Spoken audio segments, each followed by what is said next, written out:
Il s'appelle Krzysztof Olaf Szarama, il a 43 ans, il est polonais, il est homosexuel, jusque-là pas de problème. Sauf que Krzysztof Olaf Szarama est aussi prêtre. Bonjour Danny Cohn-Bendit. Bonjour Thomas.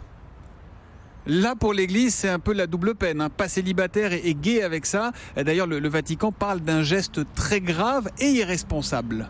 En fait, Thomas, Monseigneur Szarama était depuis 12 ans un des gardiens du dogme de l'Église catholique. C'est pour cela que la plus haute instance de la hiérarchie catholique a réagi sèchement, un peu paniqué par l'ampleur de ce coming out. Donc, Monseigneur Szarama a plié bagage, rendu sa soutane et rejoint son compagnon catalan à Barcelone, exaspéré, comme il le dit, par l'homophobie ambiante dans l'Église. Il a lui-même précipité les choses. Ainsi a-t-il déclaré... Oui. Allez-y.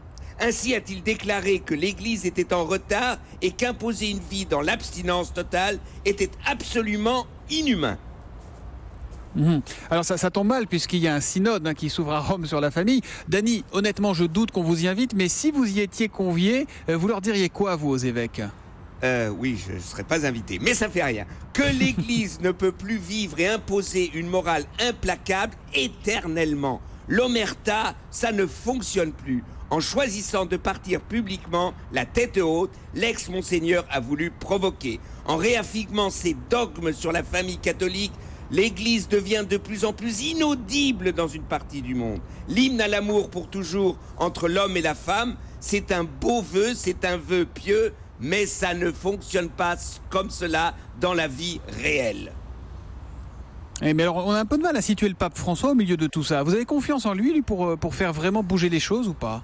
Écoutez, le pape François est formidable, on l'a vu pendant son dernier voyage aux États-Unis.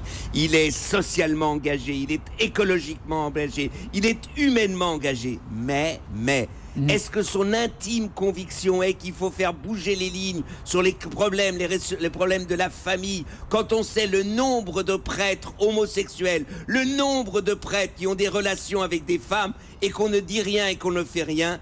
Je n'en suis pas sûr. Je crois que là, le pape François va passer son tour. J'espère que ce n'est pas vrai, mais j'ai des doutes.